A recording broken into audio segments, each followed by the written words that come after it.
E quando eu fui fazer a pesquisa de mestrado, sabia do que estava falando, porque eu conhecia a linha Sim, de montagem, eu conhecia, monta a placa, né? sabia, já tinha trabalhado ali, eu trabalhei em empresas pequenas, né, menores, médias e pequenas. Quem sabe o detalhe sabe o que perguntar, né? Sim, exato, exato. Então é algo muito interessante, né?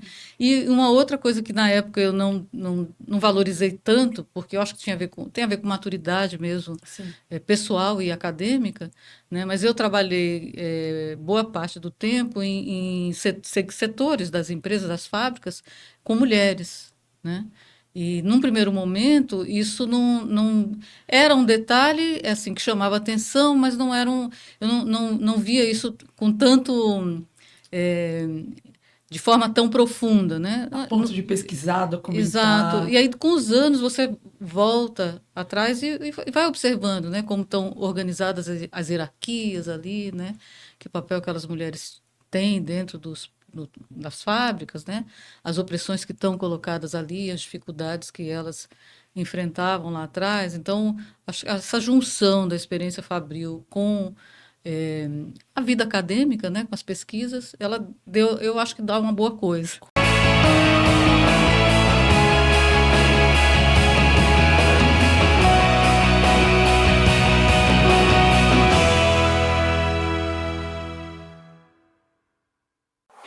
O nosso propósito é tornar o mundo um lugar mais seguro. E é essa missão que move nossos mais de 4.300 associados em cerca de 140 países. Estamos de volta em mais um Elas na Proteção, o podcast da revista Proteção, que lança um novo episódio a cada quinta-feira ao meio-dia. Não sei em qual horário você está assistindo a gente, mas hoje teremos um episódio muito especial, com uma pessoa mais especial ainda, que a gente estava caçando para a sala, para que ela pudesse vir aqui trazer essa personalidade tão gentil, numa pessoa que fez tanto para o nosso país, e é isso, é disso que se trata, esse podcast tão especial, criado pela revista Proteção. Eu deixo aqui os nossos agradecimentos aos nossos patrocinadores, a MSA, a Marluvas, e hoje estamos aqui nos estúdios da AnimaSeg. Espero que você já esteja nos acompanhando há tempo suficiente para saber que eu sou a sua host, Fabi Raulino, e agora vou fazer a minha audiodescrição. Eu sou uma mulher loira de 40 e poucos anos, olhos castanhos. Hoje estou com uma camisa preta, um blazer preto por cima, estou com o cabelinho loiro preso e, claro, como costumeiro, um longo sorriso que vai com certeza permanecer até o final do episódio, que a gente vai estar conversando com essa pessoa tão especial. E ao meu lado não pode faltar ela, olha ela, nossa querida co-host Fernanda Neto, médica do trabalho. E aí, minha amiga, mais um Tudo bom? Mais programa. um junto, É isso. graças a Deus. Mais uma oportunidade da gente aprender muita coisa. Eu acho que hoje a gente vai ouvir muita história, mas assim, história de peso, sabe? Assim, É.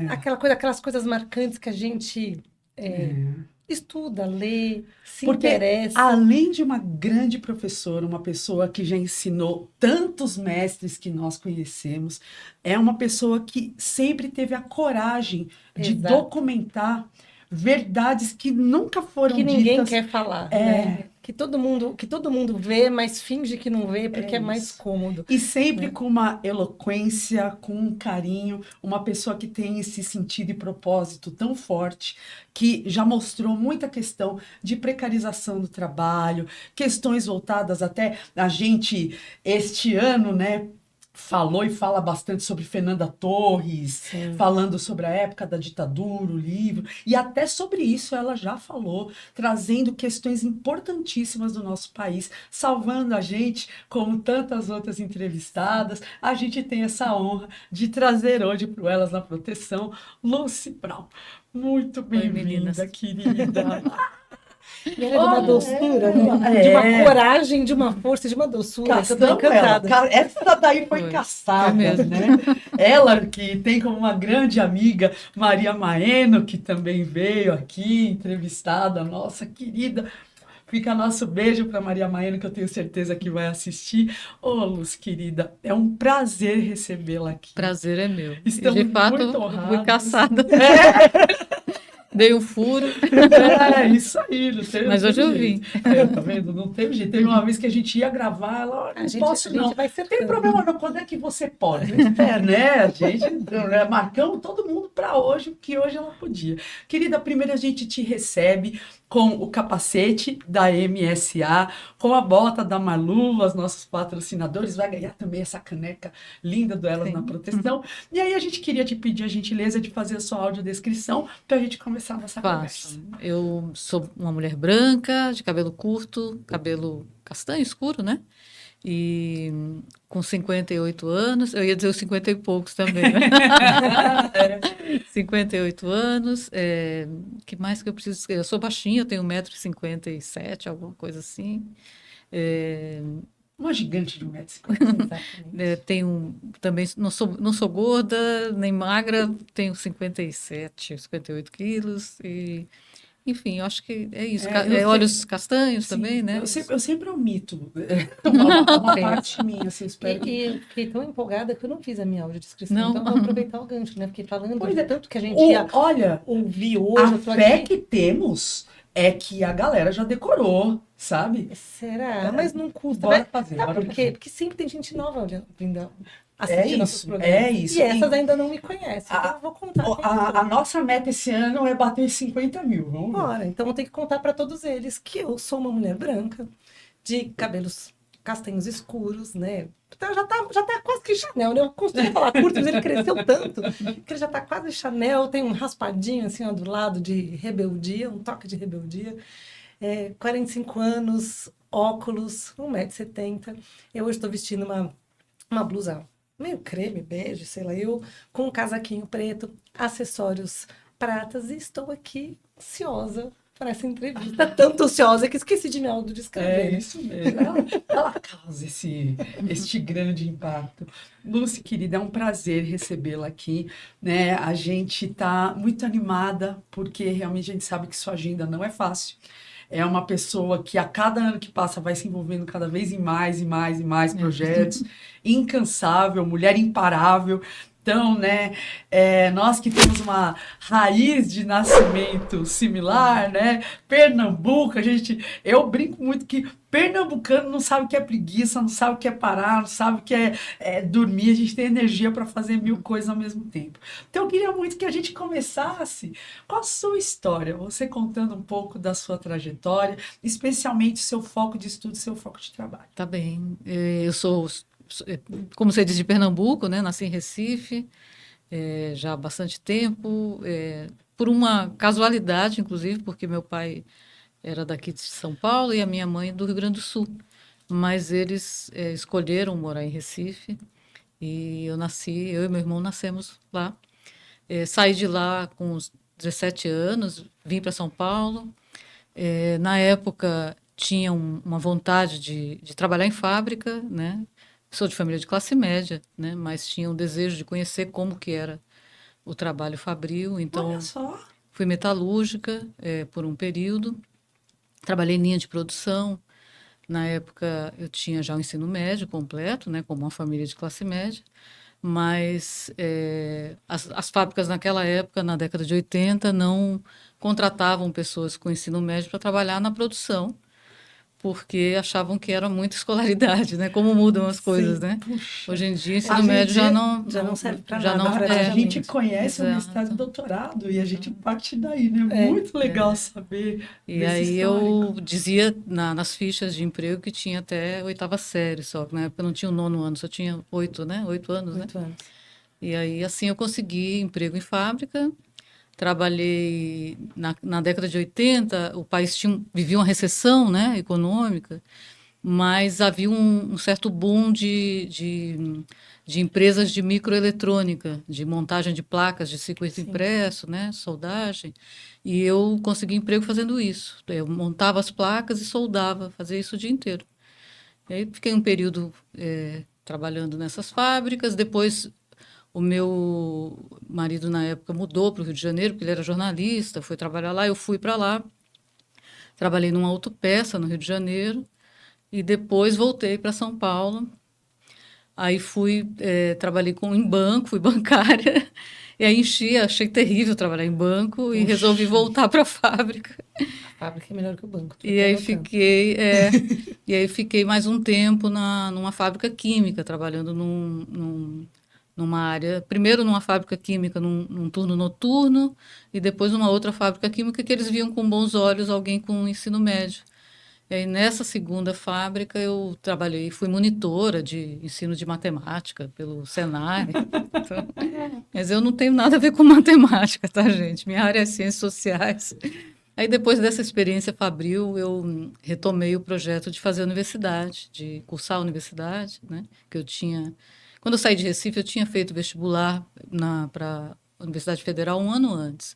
Para História, tinha passado, mas eu não queria fazer universidade naquela época, não era esse o meu desejo.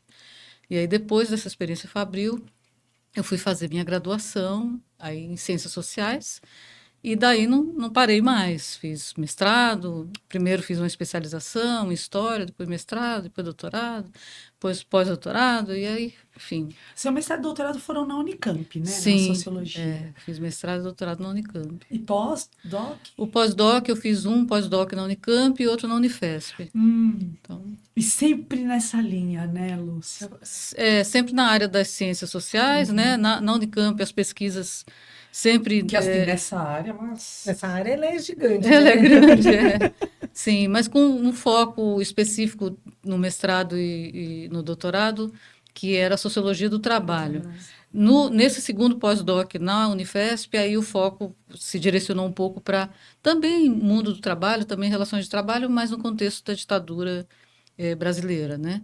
Então, tinha a ver com uma outra participação minha na Comissão Nacional da Verdade, já na época que ela funcionou, né, num GT da Comissão Nacional da Verdade. Aí houve uma retomada dessa pesquisa há 2 anos atrás, em função de um edital que foi lançado na Unifesp e tal. Então, essa é a trajetória. Muito, É muito engraçado, bacana. eu já estou aqui julgando, mas é engraçado. O mundo do trabalho já encantou logo cedo, né? Puxa, ir para sim. metalurgia. Né? Que isso, Não tem quero fazer a luz. faculdade agora, não quero a universidade, Mas eu quero ir lá trabalhar e descobrir o mundo. tinha muito a ver com o contexto do país, né? Porque a década de 80 A indústria. é um período em que tem muitas mobilizações, muitas greves, né? E aquilo chamava muito a minha atenção, aquela movimentação operária. E aí o desejo de conhecer como que funcionava. Para mim foi muito importante, inclusive no período Eu da imagino que essa sua experiência pessoalmente, anterior, pessoalmente, exato, trouxe uma bagagem enorme e como pro... pesquisadora, né? Sim. Quando eu fui fazer o mestrado, era um mestrado sobre reestruturação produtiva em uma automobilística, né? O mestrado e doutorado foram sobre indústria automobilística. E quando eu fui fazer a pesquisa de mestrado, sabia do que estava falando, porque eu conhecia a linha de montagem, eu conhecia Montar placa. já tinha trabalhado ali, trabalhei em empresas pequenas, né, menores, médias e pequenas. Quem sabe o detalhe sabe o que perguntar, né? Sim, exato. Então é algo muito interessante, né? E uma outra coisa que na época eu não valorizei tanto, porque eu acho que tem a ver com maturidade mesmo, pessoal e acadêmica, né? Mas eu trabalhei boa parte do tempo em setores das empresas, das fábricas, com mulheres, né? E, num primeiro momento, isso não era um detalhe assim que chamava atenção, mas não era eu não via isso com tanto de forma tão profunda, né? A ponto de pesquisar, documentar. Exato. E aí, com os anos, você volta atrás e vai observando, né, como estão organizadas as hierarquias ali, né? Que papel aquelas mulheres têm dentro das fábricas, né? As opressões que estão colocadas ali, as dificuldades que elas enfrentavam lá atrás. Então, essa junção da experiência fabril com a vida acadêmica, né, com as pesquisas, eu acho que dá uma boa coisa. Com certeza. Sem dúvida. E esse seu trabalho na Unifesp, espetacular, né? Vocês até... É nesse trabalho, Lúcia, que teve um enfoque junto com a Petrobras. Sim, exatamente. Você podia contar um pouco para gente? Fala um pouco. Isso foi bem interessante porque é uma pesquisa que a gente deu início a ela na época da Comissão Nacional da Verdade. A comissão tinha 12 grupos de trabalho e por insistência do ativistas sindicais, dirigentes sindicais, junto com a doutora Rosa Cardoso, que era também da Coordenação Nacional, da Comissão Nacional da Verdade. A Rosa, para quem não sabe, foi advogada da Dilma, né, na época em que a Dilma foi presa, ali na década de 70. Aliás, é uma mulher fantástica, assim, de uma força, né, de uma coragem, né, que é bem admirável, né? Então, Rosa, lá atrás, organizou e conduziu o GT13, ou seja, o 13º GT, que foi criado depois. E o GT13, ele tinha por objetivo tentar entender como, no período da ditadura, as empresas tinham atuado. Porque a gente sempre soube de falas dos trabalhadores falando de listas sujas, né, de perseguição, de serem demitidos porque eram acusados de serem ativistas ou terem algum envolvimento com o sindicato, partido, etc. Então, a gente sempre ouviu falar disso, né, mas ninguém documentava isso, né, não se tinha documentos sobre isso. Então, lá atrás, várias empresas começaram a ser investigadas, a atuação dessas empresas e a maneira como elas perseguiram esses trabalhadores, e a Petrobras foi uma delas. Eu entrei no GT para, junto com uma amiga e colega também, Cláudia Costa, pesquisar especificamente a Petrobras. Como a Petrobras era né, uma empresa estatal, ainda né, esperamos que continue sendo, né? Assim, a gente sim, grande para a economia inquestionável. do país, né? A comissão, na época, requisitou que ela disponibilizasse todos os documentos dela do período ditatorial, e ela disponibilizou, na minha perspectiva de pesquisadora, não todos, mas uma parte importante desses documentos, e a gente passou a trabalhar com esse material, com os documentos. Só que como a comissão teve uma vida curta, né, ela tinha um prazo de finalizar os trabalhos, a gente avançou muito pouco na pesquisa, era muito documento para estudar. E tentamos, depois disso, retomar essa pesquisa, mas com dificuldade, por causa de falta de financiamento e tal. Até que, há 3 anos atrás, se eu não me engano, acho que 2020, 2021, a Unifesp recebeu uma verba direcionada de um termo de ajustamento de conduta, daquele acordo, do termo firmado com a Volkswagen. Vocês devem talvez ter notícia disso, né? A Volkswagen assinou um termo de ajustamento de conduta com o Ministério Público em função de perseguições que promoveu no interior da fábrica, né? Da unidade da Anchieta, né? De São Bernardo do Campo.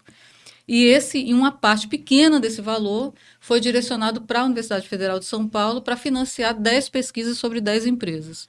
Aí eles abriram um edital público.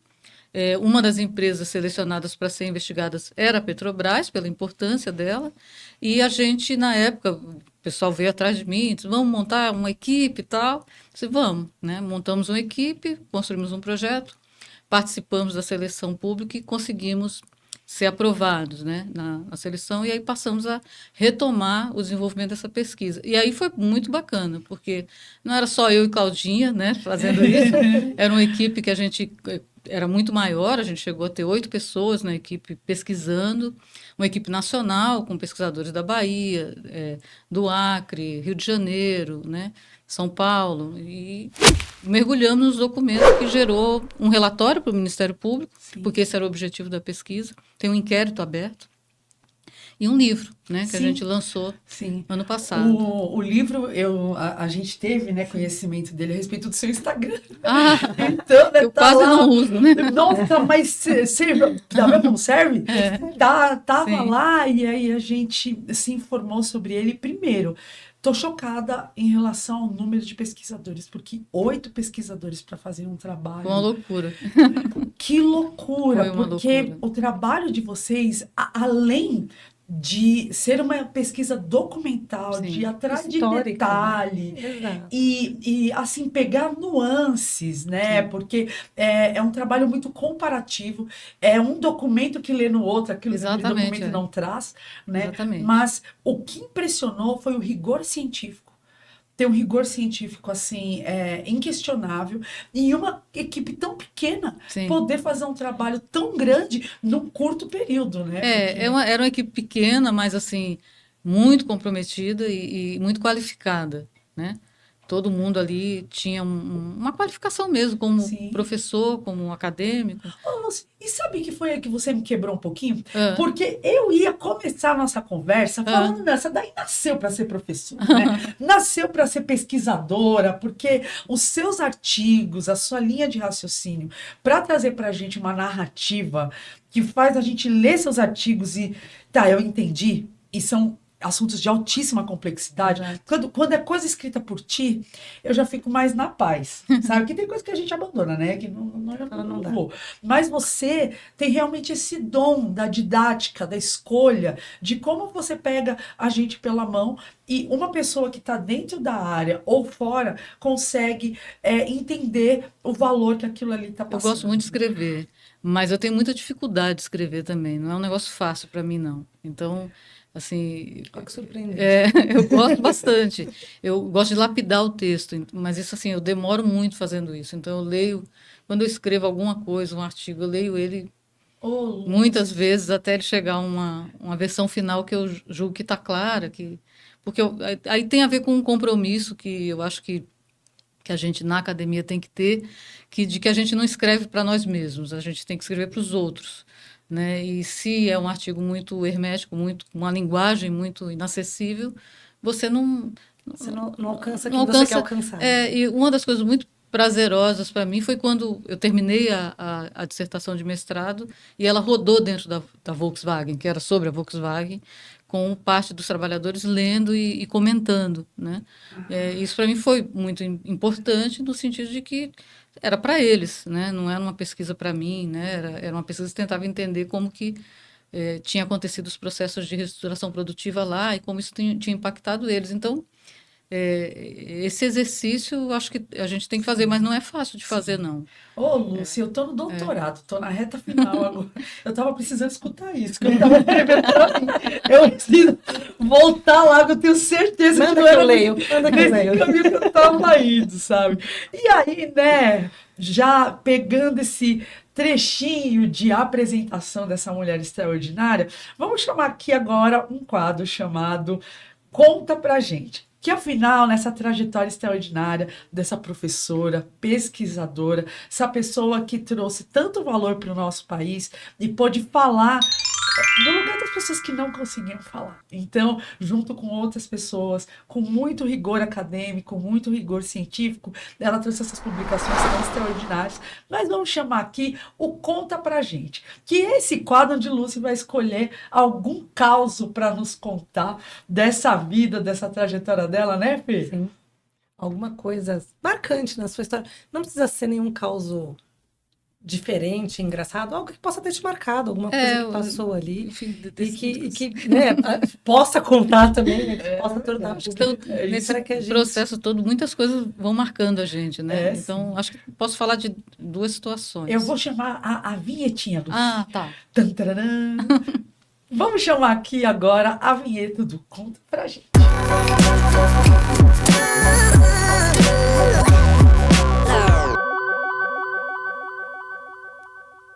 Tá. Bom, acho que eu posso falar, acho que de duas situações que são. Acho que tem várias situações que impactam a vida da gente, mas duas eu acho que foram muito importantes. Quando eu fui fazer o doutorado, eu tinha um projeto de pesquisa que envolvia visitar 3 países diferentes, né? 2, né? O Brasil e mais 2. Era queria pesquisar como que os processos de reestruturação produtiva ali na década de final dos anos 90, anos 2000, tinham ritmos diferenciados em países que tinham dinâmicas econômicas internas distintas. Estados Unidos, na época, Equador, né, e Brasil. Né, e era uma empresa que tinha unidades nesses 3 países. E aí, enfim, comecei a fazer a pesquisa, cheguei a ficar um período no Equador, a conhecer os trabalhadores dessa empresa lá em Quito, etc. E depois tive que mudar os rumos da pesquisa. No meio do caminho, eu tive que parar para fazer um tratamento de saúde, né? Estava com câncer, então tinha que fazer quimioterapia, aquela confusão toda. E aí, na época, o meu orientador disse: olha, é difícil você, né, fazendo quimioterapia, ficar viajando para outros países. Por que você não faz a pesquisa aqui no Brasil mesmo, né? Eu disse, mas eu vou pesquisar o quê aqui e tal, né? Aquela coisa. A gente já tem uma ideia, né? Mas você não quer mudar, né? Nossa, o apego, sabe? Você construiu, né, um Tem projeto, um toque né? pessoal. Exato. Aí ele disse, vai lá para São José dos Campos, né? Que a empresa que eu pesquisava tinha uma unidade lá, era uma automobilística também, que você vai descobrir, né? O que você vai pesquisar. E aí eu fui lá, entrei em Uma contato. coisa mestre dos magos, né? Aí você encontra um portal, né? Mas o pior é que ele tinha razão, né? Porque você vai tendo contato com a realidade ali daqueles trabalhadores, você vai descobrindo coisas, né? Então fui, porque já era previsto ir para lá, porque era uma das unidades que estavam ali na pesquisa em relação ao E o Brasil. seu mestrado não né? foi uma pesquisa pequena, Não. né? Foi uma pesquisa que O mestrado não tinha como o doutorado não sair, né?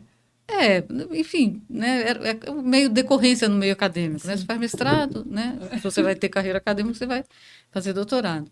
E aí fui para lá, fui para São José, e uma das coisas que eu me lembro que foram muito significativas para mim, que eu liguei para o meu orientador na época, o meu orientador era o Ricardo, né? O Ricardo Antunes. É um amigo até hoje, né? Não é mais orientador, mas é um amigo. Né? Eu disse, Ricardo, achei o que eu vou pesquisar, né? Ele disse, o que foi? Eu disse, aqui tem assembleias de lesionados, que era uma coisa assim que eu nunca tinha visto antes, né? Aliás, as minhas pesquisas, elas não, até o mestrado, elas não faziam interface com a saúde, né? Elas estudavam os processos de mudança no mundo do trabalho, a forma de organização e gestão do trabalho, o impacto que aquilo tinha nos trabalhadores do ponto de vista da organização sindical deles, dos direitos, etc.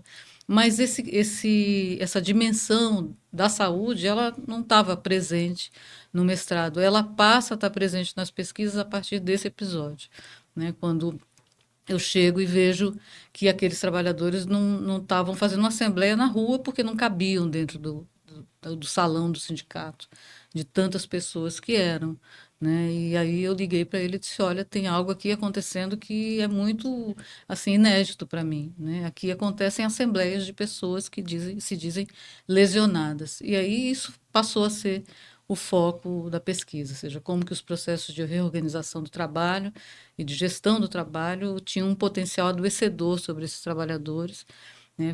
Daí toda a pesquisa documental que eu fiz na época e também as entrevistas com eles que foram bastante significativas, né?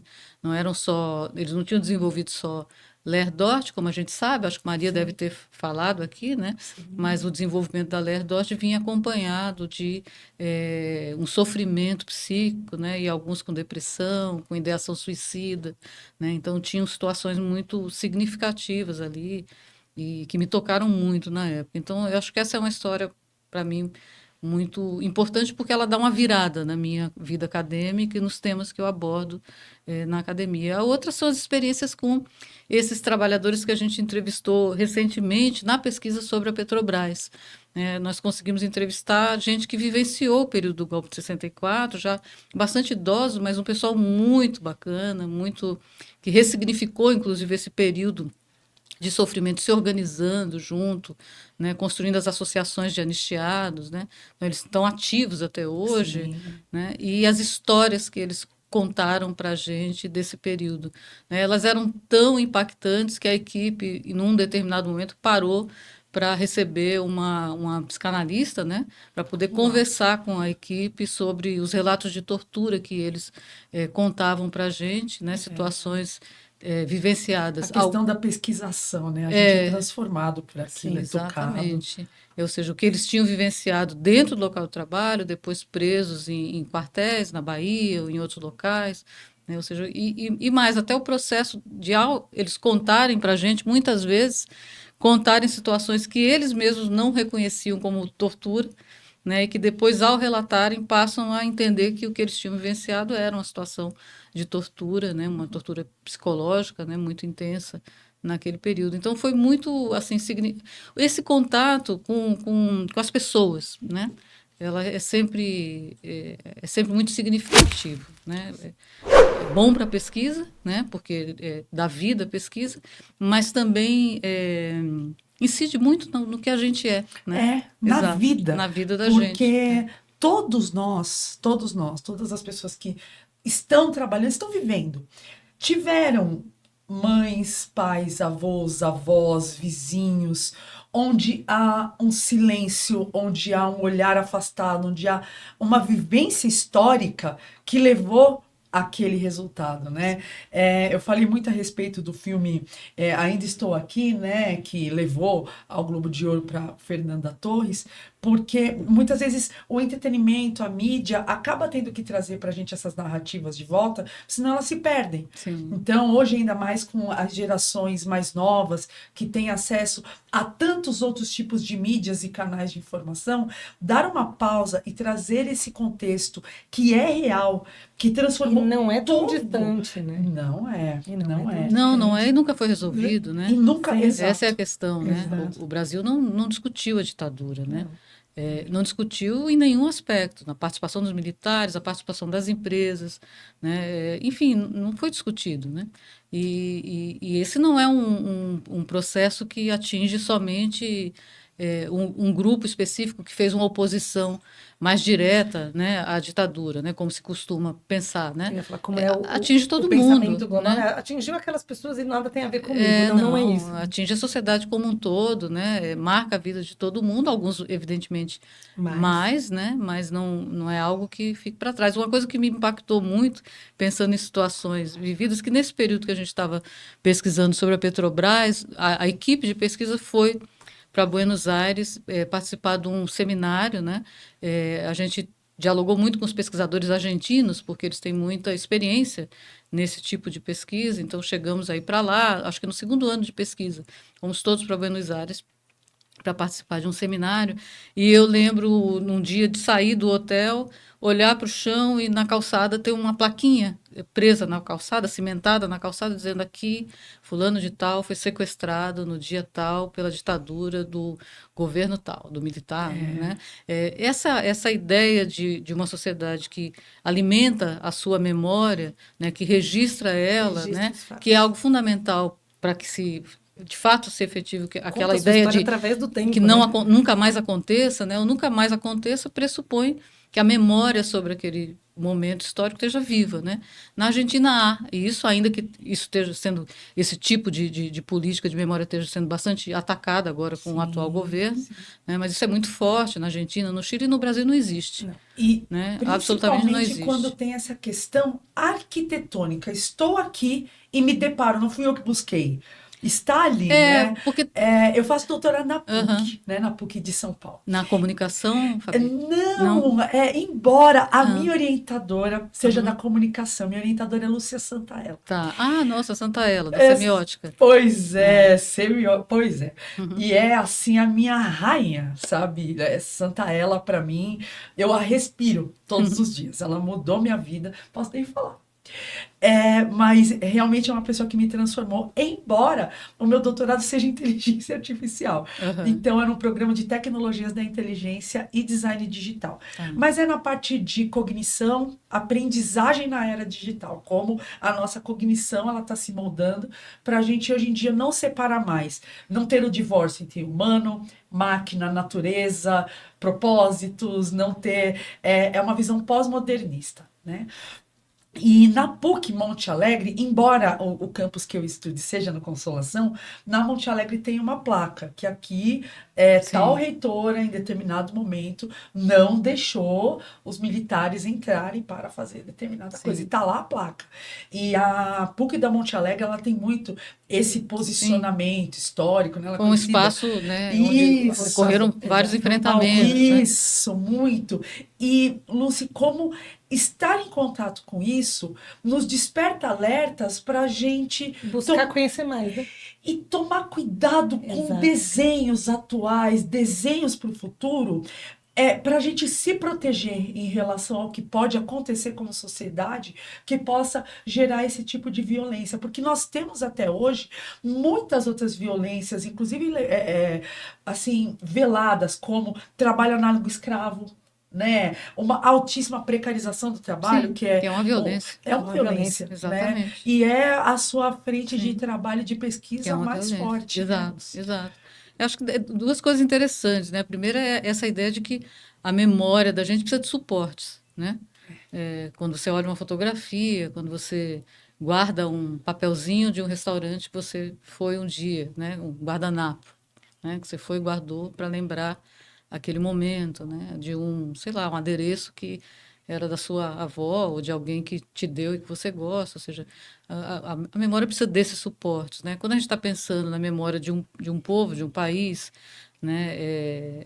Da classe trabalhadora em particular, né? A gente está dizendo que ela também precisa desses suportes, né? E é Para uma que a memória gente coletiva. exatamente para que ela se converta em memória coletiva, se firme, né? Na verdade ela é, mas se firme como memória coletiva e possa ser conduzida de geração em geração, não se perca no passado, né? Então, assim, o tijolinho ali no chão, né? A placa na PUC contribui nesse sentido.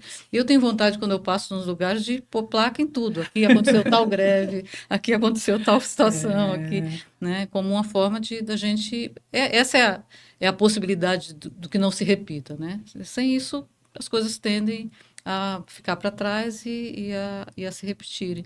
E em relação ao que essas pesquisas do passado sobre o passado, que na verdade não são sobre o passado só, né? E hoje, né, muitas das questões que aconteceram lá atrás permanecem, né? O que a gente sempre discute quando pensa na atuação das empresas no período da ditadura é que há ali uma acentuação da exploração do trabalho. Aí não é à toa que é o período da explosão dos acidentes de trabalho, né? E dos adoecimentos também, ainda que isso seja muito pouco registrado e que os acidentes também sejam subnotificados, mas de que se ali há uma particularidade do fato de que isso ocorre num contexto em que as pessoas são impedidas de reclamar, né, de se organizar, de ter seus sindicatos, de lutar contra, hoje, né, a exploração do trabalho continua, né, e de uma forma bastante acentuada, com perdas de direitos o tempo todo, ainda que haja a possibilidade dos sindicatos se organizarem, de contestarem, dos trabalhadores reclamarem, né? Tendo claro que isso também não é tão simples assim, né? Ou seja, numa sociedade em que tem muito desemprego, ou muita precarização do trabalho, onde os sindicatos estão muito fragilizados, a tendência é que a precarização avance. E a gente está vendo isso todo dia, né? Sem dúvida. Com o trabalho uberizado, né? Com o avanço de um tipo de trabalho que não tem direito nenhum, e com um discurso cada vez mais forte na sociedade do não direito, né? De que o legal é não ter direitos, né? É um discurso ideológico, né? Montado para desmontar os direitos do trabalho. Ô, Lúcia, e hoje, quais são os projetos que você tem feito, no que você tem se envolvido mais?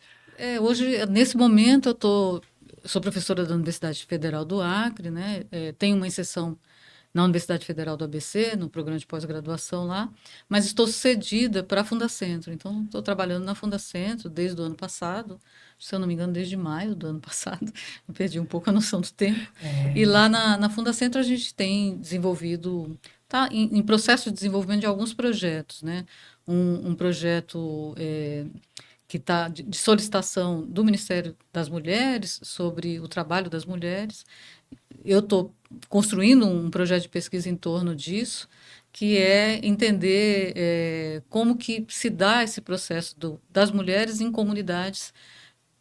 O IBGE chama de territórios populares, né?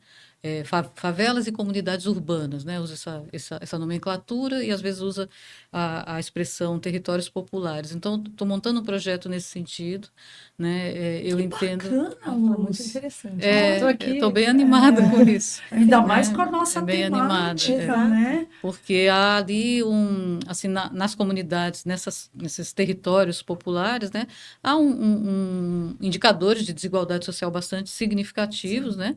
Eles expressam a desigualdade do país de uma maneira mais radicalizada, né? Há um conjunto a maioria dos habitantes dessas comunidades são mulheres, né? Com filhos. São mulheres com filhos, com uma incidência muito significativa de mães solo, né?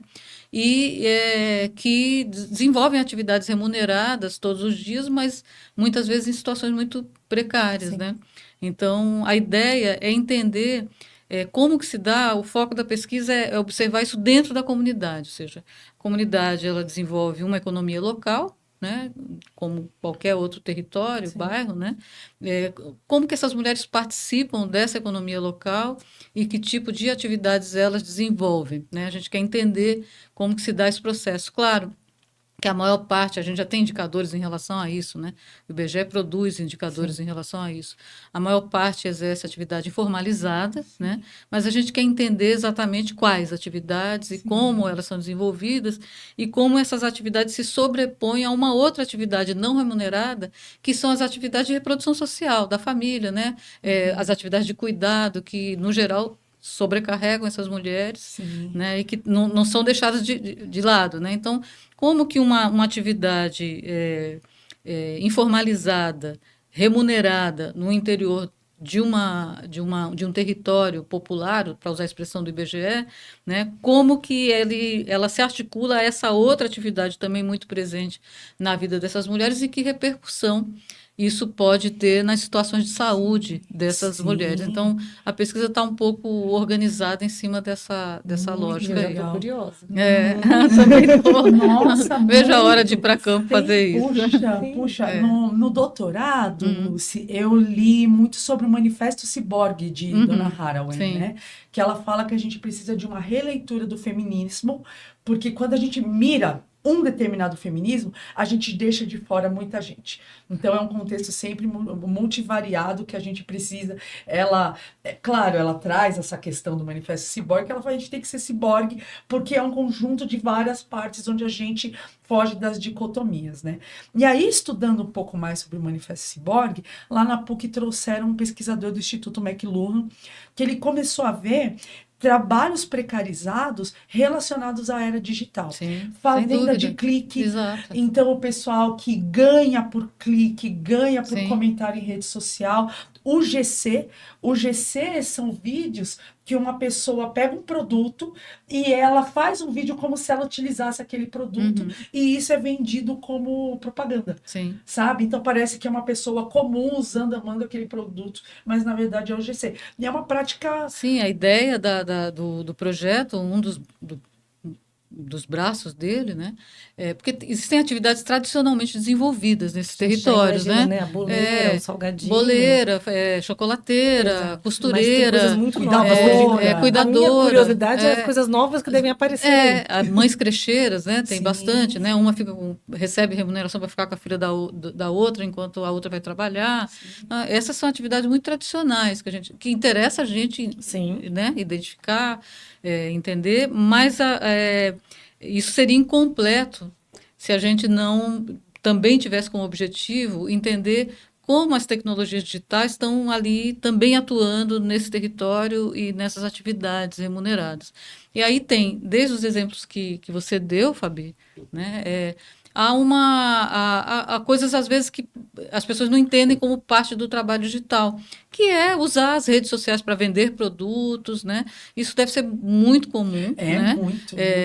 Vender bolo, vender coisas, né? Enfim, então as redes sociais estão cada vez mais sendo usadas para O trabalho isso. tradicional nessas Sim. comunidades, hoje tem o digital para ajudá-la no digital. a ir além da comunidade, às vezes. E né? essa Live shop.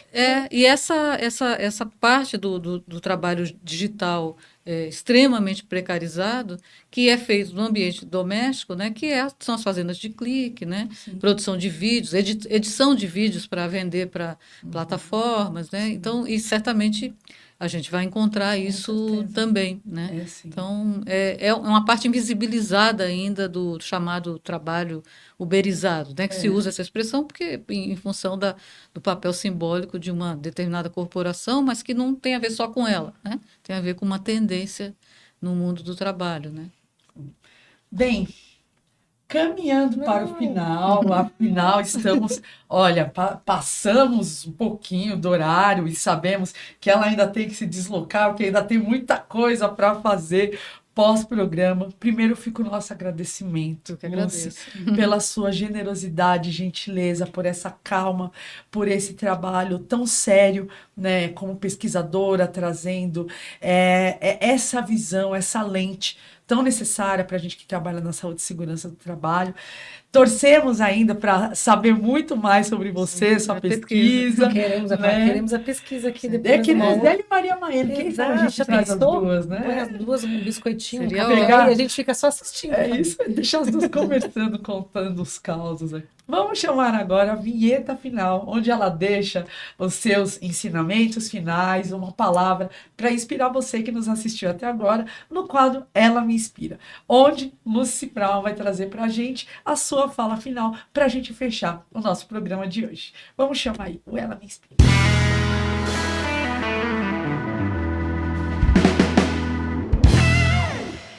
E agora, querida, agradecendo muito sua presença, a gente queria pedir para você uma fala final para quem está assistindo a gente agora. Não que tudo que você não disse não tenha sido inspirador até agora, mas aquela frase que marca, né, um final, algum recado, alguma coisa que você queira deixar aí pra Eu gente. acho que dentro de reflexão, da sim. lógica das inspirações, né? Eu acho que eu posso dizer que os trabalhadores e trabalhadoras me inspiram. Eles estão sempre presentes na minha pesquisa, né? Em particular as mulheres trabalhadoras, né? São de uma garra, vencem cada batalha todos os dias, né?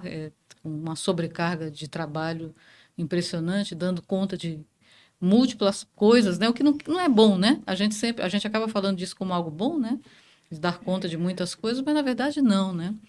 Na verdade, a gente tinha que ter um ritmo de trabalho mais tranquilo, né?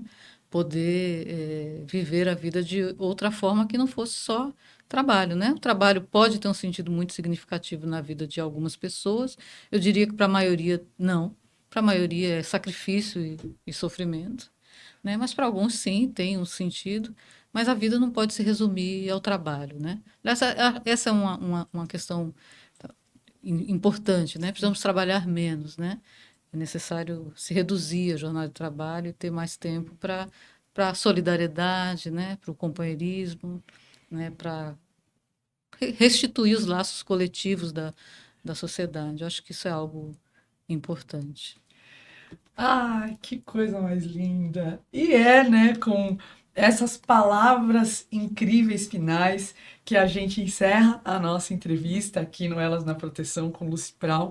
Um prazer, né, Fê? Enorme. A gente agradece demais, querida. Fica o nosso convite para você voltar sempre que puder. Essa duplinha é ela com Maria Maena. Vai ser ótimo. Eu acho que a gente tem que fazer campanha. Mas é maratona, né? A gente Não pode volta ser esse para falar da tempinho pessoa. só. Pois é. É nós duas aqui com a pipoca. Assistindo. Só assistindo.